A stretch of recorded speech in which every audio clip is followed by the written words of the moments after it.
نحمده ونستعينه ونصلي على رسوله الكريم اما بعد۔ زکوٰۃ اسلام کے بنیادی ارکان میں سے ایک ہے۔ اس کے دو معنی لغت کی کتابوں میں ملتے ہیں اور دونوں معنی درست ہیں، اور زکوٰۃ کے اندر دونوں طرح کے معنی پائے جاتے ہیں۔ ایک زکوٰۃ کا معنی ہوتا ہے زکا یزکی تزکیتاً سے، زکوٰۃ کا معنی ہوتا ہے پاک ہونا۔ جس مال سے اس کا حق ادا کر دیا جائے وہ پاک ہو جاتا ہے۔ اگر کوئی بندہ اپنے مال کی زکوٰۃ ادا نہیں کرتا تو اس کا مال پاک نہیں ہوا۔ دوسرا معنی زکوٰۃ کا ہے کسی چیز کا بڑھنا اور زائد ہونا۔ جب کوئی بندہ اپنے مال میں سے زکوٰۃ دے دیتا ہے تو اللہ تعالیٰ کی طرف سے اس کا مال بڑھتا ہے اور اس میں برکت آ جاتی ہے۔ جس طرح کہ حدیث میں آتا ہے کہ ما نقصت صدقۃ من مال، صدقہ مال کو کم نہیں کرتا۔ تو دونوں معنی زکوٰۃ کے اندر ہیں۔ زکوٰۃ کے بغیر مال پاک بھی نہیں ہوتا، اور زکوٰۃ سے مال میں برکت اور برتری آ جاتی ہے۔ زکوٰۃ اسلام نے فرض کی ہے، اس کی 3 صورتیں بنتی ہیں۔ کچھ صورتیں تو ایسی ہیں جو فصلوں سے تعلق رکھتی ہیں۔ وہ لوگ جن کا ذریعہ معاش زرعی چیزیں ہیں، یعنی کھیتی باڑی سے ان کا شغل ہے، ان کے لیے زکوٰۃ اس کا تعلق سال سے نہیں ہوتا، بلکہ اس کا تعلق فصل کے پکنے سے ہوتا ہے کہ سال میں جتنی بھی فصلیں پکیں گی، جس دن وہ فصل کاٹیں گے اس دن وہ اس میں سے حصہ دیں گے۔ اگر وہ فصل سال کے اندر 2 یا 3 دفعہ تیار ہوتی ہے تو انہیں 2 یا 3 دفعہ اللہ کے راستے میں زکوٰۃ دینی پڑے گی۔ اس زکوٰۃ کا نام عشر ہے۔ عشر کا لفظی معنی ہوتا ہے 10واں حصہ۔ یہ اس کا نام عشر پڑ گیا، وگرنہ ہر زکوٰۃ جو کھیتی کی دی جاتی ہے وہ عشر نہیں ہوتی، کیونکہ اس کے بارے میں تفصیل ہے۔ اگر وہ آپ کی زمین ایسی ہے کہ جس کو بارشیں پہنچتی رہی ہیں، آپ کو پانی پلانے کی ضرورت ہی نہیں پڑی، خود بخود بارشوں سے وہ آپ کی زمین سیراب ہوتی رہی، تو پھر آپ ٹوٹل جو اس سے نکلے گی زمین سے جو چیز حاصل ہوگی اس میں سے 10واں حصہ آپ اللہ کے راستے میں دیں گے۔ لیکن اگر آپ نے پانی ٹیوب ویل کے ذریعے، کنویں کے ذریعے محنت کر کے کھینچ کر پانی پلایا، جس پر آپ کی محنت بھی لگی، خرچہ بھی لگا، یا دونوں میں سے کوئی ایک چیز لگی، تو اس پر آپ کو نصف العشر یعنی ٹوٹل جو چیز نکلے گی اس کا 20واں حصہ اللہ کے راستے میں دینا ہوگا۔ مثلا 20 من گندم ہوئی تو اس میں سے 1 من آپ اللہ کے راستے میں عشر دیں گے۔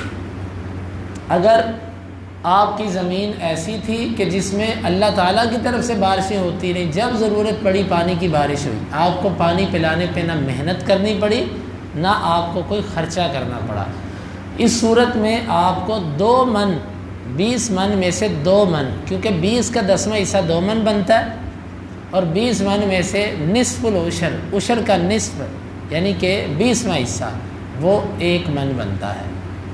لیکن اس کے بارے میں 2 باتیں ذہن میں رکھیں۔ ایک تو یہ جو گندم یا جو بھی چیز زمین سے اگے اس کی مقدار 17 سے 16 من سے اوپر ہونی چاہیے، کیونکہ حدیث کے اندر آتا ہے لیس فیما دون 5 اوسق صدقہ، جب کوئی بھی فصل 5 وسق سے کم ہو تو اس میں زکوٰۃ نہیں ہے۔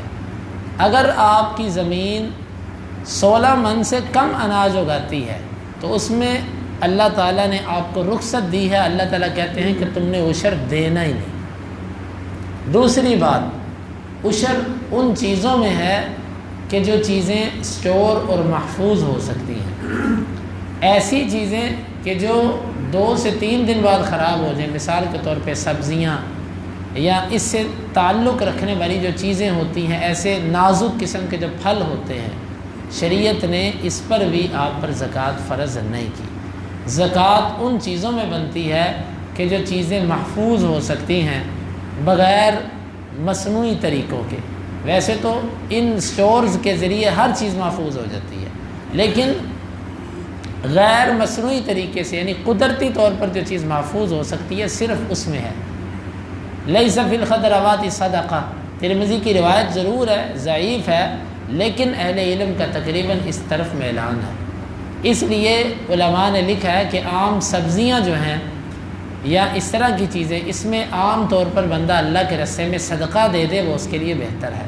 البتہ وہ پابندی کہ جو شریعت نے عشر یا نصف عشر کی ہے وہ ان سبزیوں کے اندر نہیں ہے۔ خلاصتاً یہ بات پوری ہوئی، جو بھی زمین سے چیز اگتی ہے اگر آپ نے پانی محنت کر کے پلایا یا خرچہ کر کے پلایا، آپ کو اس میں سے 20واں حصہ دینا ہے۔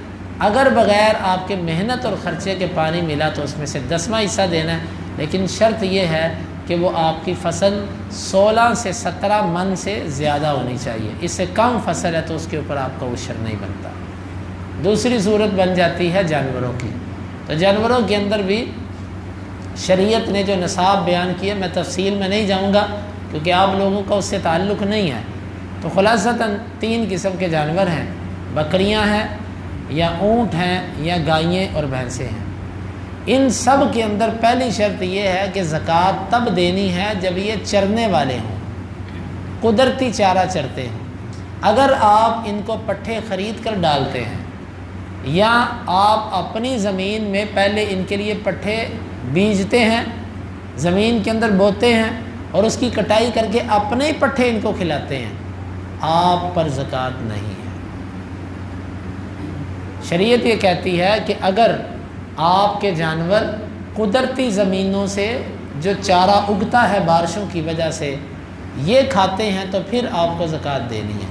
لیکن اگر آپ پٹھے بازار سے خریدتے ہیں یا بازار سے تو نہیں خریدتے لیکن محنت کر کے اپنی ہی فصل پٹھوں کی اگاتے ہیں اور کاٹ کاٹ کر اپنے ہی پٹھے جانوروں کو کھلاتے ہیں، دونوں صورتوں میں آپ نے زکوٰۃ نہیں دینی، صرف چرنے والے جانوروں پر زکوٰۃ ہے۔ اور دوسری صورت کہ یہاں پر 1 سال کے گزرنے کا اعتبار کیا جائے گا، 1 سال گزرے گا تو پھر آپ نے زکوٰۃ دینی ہے، فصلوں والا حساب نہیں ہے، 1 سال۔ بکریوں میں کم از کم 40 بکریاں ہوں اور 1 سال گزر جائے تو پھر ان کے اوپر زکوٰۃ بنتی ہے۔ یا بعض دفعہ ایسے بھی ہوتا ہے کہ آپ کے پاس 35 بکریاں تھیں، سال پورا ہونے لگا تو 5 بکریوں نے بچے دے دیے، اب وہ 40 ہو گئیں، تو اس کا قانون یہ ہوتا ہے کہ ثمرۃ المال مال کے حکم میں ہوتا ہے۔ جس طرح پروفٹ جو ہوتا ہے نا، مال میں تجارتی مال میں سے زکوٰۃ دیتے وقت جو پرافٹ ہوتا ہے یہ پرافٹ بھی راس میں شمار ہوتا ہے، یعنی یہ سمجھا جائے گا کہ اس کو بھی 1 سال ہو گیا۔ اسی طرح جب اس نے بچے جنم دیے زکوٰۃ کا سال پورا ہونے سے 1 ماہ پہلے تو ہم یہی سمجھیں گے کہ یہ 1 سال ہی ہوا ہے، بچوں کے سال ہونے کا انتظار نہیں کیا جائے گا۔ بکریاں آپ کے پاس پڑی تھیں، پہلے کم تھی، عین موقع پر پوری ہو گئی، آپ کو 1 بکری اس میں سے اللہ کے راستے میں زکوٰۃ دینی پڑے گی۔ پھر 120 تک یہی ترتیب ہے کہ 120 بکریاں ہوں تو پھر آپ نے 1 ہی دینی ہے، پھر 200 ہو جائے تو 2، پھر اس کے بعد 100 پر 1 بکری ہے۔ دوسری قسم ہے اونٹ۔ اونٹ اگر آپ کے پاس 5 ہیں، 5 اونٹ، اور 1 سال ان کو آپ کے پاس ہو گیا اور وہ قدرتی چارہ کھاتے ہیں، آپ ان کو پٹھے خرید کر نہیں دیتے، اپنی فصل سے بو کر کاٹ کر نہیں کھلاتے۔ 5 اونٹ اگر آپ کے پاس ہوں، 1 سال گزر جائے تو اس میں 1 بکری صدقہ ہے۔ 5 سے لے کے پھر آگے اگر یہ 9 تک چلے جاتے ہیں تو پھر 2 بکریاں، پھر آگے 14 تک یہ 3 بکریاں، پھر آگے 19 تک 4 بکریاں، پھر 24 تک 5 بکریاں۔ جب 25 ہو جائے گا تو وہاں سے پھر اونٹ کا نصاب بڑھ گیا، جانور کی تعداد زیادہ ہوگی، 25 اونٹ ہیں آپ کے پاس، پھر 1 سال کا جو اونٹ ہے نا وہ آپ کو اللہ کے راستے میں زکوٰۃ دینا ہوگا۔ یہ ایک تفصیل ہے۔ پھر اس کے بعد گائیوں پر آ جائیں، گائیاں اور بھینسیں، ان دونوں میں بھی وہی شرط ہے کہ یہ قدرتی چارہ چرنے والی ہوں اور 1 سال ان کو گزر چکا ہو، تو آپ نے جب 30 گائیاں ہو جائیں تو آپ نے اس میں 1 طبیعہ وہ آپ نے اللہ کے راستے میں دینا ہے، 1 بچھڑا 1 سال کا وہ اللہ کے راستے میں دینا ہے، اور اگر 40 ہو جائیں تو پھر اس میں آپ نے 1 مسنہ دوندہ جو ہے وہ اللہ تعالیٰ کے راستے میں دینا ہے۔ یہ ہے جانوروں کی زکوٰۃ کے حوالے سے۔ اب تیسرا اہم ترین مسئلہ وہ ہمارے معاشرے کے اندر پائے جانے والا معاملہ ہے، وہ نقدی ہے۔ نقدی سونے اور چاندی کے نصاب پہ کل بات کریں گے۔ نقدی جو ہے نا، نقدی روپے پیسے اگر کسی کے پاس ہیں تو اس میں اصول یہ ہے کہ نقدی کو ہم قیاس کریں گے چاندی پر، اگرچہ پوری دنیا کے اندر جو نقدی ہے یہ سونے کے ساتھ جڑی ہوئی ہے، کہ جس ملک کے ساتھ پاس جتنا گولڈ ہوتا ہے، سونا ہوتا ہے، وہ اس کی بقدر نوٹ چھاپ سکتا ہے۔ لیکن چونکہ اب کوئی بھی اس قانون کی پابندی نہیں کر رہا، یہ کاغذ چھپ رہے ہیں اور کاغذ وقتی طور پہ ضرورت پوری کر رہے ہیں، حالانکہ حقیقت کے اندر یہ کاغذ کوئی حیثیت نہیں رکھتے۔ یہ ایک سازش ہے جو کی گئی۔ اگر آج بھی دنیا کے اندر درہم اور دینار رائج ہو جائیں تو دنیا کی مہنگائی کنٹرول ہو جائے گی، پھر کسی کا ڈالر، کسی کا یورو، کسی کا ین اور کسی کا ریال، اور کوئی کسی سے برتر نہیں ہوگا۔ پوری دنیا کے اندر دینار ایک برابر ہوگا، پوری دنیا کے اندر درہم ایک برابر ہوگا۔ لیکن چونکہ یہ بعض لوگوں کی سازش ہے کہ ملک کے اندر، دنیا کے اندر اس طریقے کی تقسیم کی جائے کہ سونا سارا اپنے ہاتھ میں کیا جائے اور لوگوں کو کاغذ پکڑایا جائے، اور یہ کاغذ اس وقت تک ہے جب تک دنیا کے اندر خانہ جنگی شروع نہیں ہوتی۔ جب دنیا میں خانہ جنگی شروع ہو گئی، پھر آپ کے روپے کو کون تسلیم کرے گا؟ پھر امریکہ کے ڈالر کو کون مانے گا؟ پھر سعودی کے ریال کو کون تسلیم کرے گا؟ پھر لوگ کہیں گے کہ وہ بینک جو اس نوٹ کے اوپر لکھا ہوا ہے کہ وہ اس کے ضامن ہے، حامل حاضہ کو تقاضے پر، مطالبے پر ادا کرے گا، وہ بینک کہاں گیا؟ خانہ جنگی ہے۔ پھر اس وقت سونا لاؤ، سونا جو اصل ہے، تو سونا پھر ہمارے ہاتھ میں نہیں ہوگا۔ تو یہ یہود و نصارہ، یہود کی یہ سازش ہے کہ وہ سونا اپنے پاس جمع کر رہے ہیں اور ہمیں انہوں نے ان کاغذوں پہ لگا رکھا ہے۔ بہرحال ان کاغذوں کا جو نصاب ہے نا، وہ چاندی سے جوڑا گیا ہے۔ چاندی اگر 52.5 تولے ہو، تقریباً اس کی مالیت 70,000 بنتی ہے۔ اگر آپ کے پاس 70,000 کی رقم کسی صورت میں بھی پڑی ہوئی ہے، وہ سیدھے سیدھے پیسے پڑے ہیں آپ کے پاس، یا کمیٹی کی صورت میں پڑے ہیں، یا کسی بھی صورت کے اندر آپ کے پاس اگر 70,000 روپیہ ہے، یا آپ کا اپنا ہے اور اس کو 1 سال گزر چکا ہے، اس میں سے 40واں حصہ 100 کا 2.5% ہی بنتا ہے، 2.5%، تو وہ آپ نے اللہ کے رستے میں زکوٰۃ دینا ہے۔ مثال کے طور پہ اس کا 40% جو بنتا ہے وہ 2,500 ہے۔ 70,000 روپے کا 40% 2,500 روپے، 1,750 روپے، یہ آپ نے اللہ تعالیٰ کے رستے میں زکوٰۃ دینی ہے۔ نقدی جتنی بھی ہو اس کو آپ نے چاندی سے جوڑنا ہے، کیونکہ سونے سے اگر ہم جوڑیں گے تو اس میں ایک مشکل یہ آئے گی کہ سونے کا نصاب اگر دیکھیں تو سونے کا نصاب تقریباً 7 لاکھ روپے پہ جا کے بنتا ہے، اس میں غربا فقراء کا نقصان ہے۔ چاندی کو نصاب بنانے میں غربا فقراء کا فائدہ ہے، اور صاحب نصاب کا اس میں نقصان نہیں ہے، بلکہ اس میں فائدہ ہے صاحب نصاب کا، کہ اس کو اللہ کی طرف سے اس میں برکت مل رہی ہے۔ اور جس کا مال ہے وہ بچہ ہے یا سمجھدار ہے، اس میں کوئی فرق نہیں۔ اگر وہ یتیم بچہ بھی ہے تو اس کے مال میں سے زکوٰۃ دی جائے گی، کیونکہ یہ حق مال کا ہے۔